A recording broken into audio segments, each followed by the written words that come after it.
آج عید کا دن ہے، تمام مسلمانوں کے لیے خوشیوں کا دن ہے،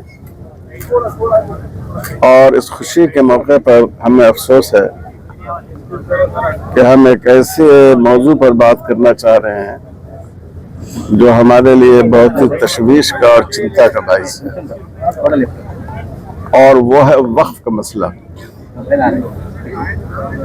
ملک بھر میں مسلمانوں کی وقف کی بے شمار املاک ہیں، مسجدیں وقف ہیں، مدرسے وقف ہیں، قبرستان وقف ہیں، عیدگاہیں وقف ہیں، درگاہیں وقف ہیں، امام بارے وقف ہیں، بہت سے یتیم خانے ہیں جو وقف ہیں، مسافر خانے وقف ہیں، یہ سب وقف میں شامل ہیں۔ وقف کو نقصان پہنچنے کا مطلب یہ ہے کہ ان سب چیزوں کو نقصان پہنچے گا۔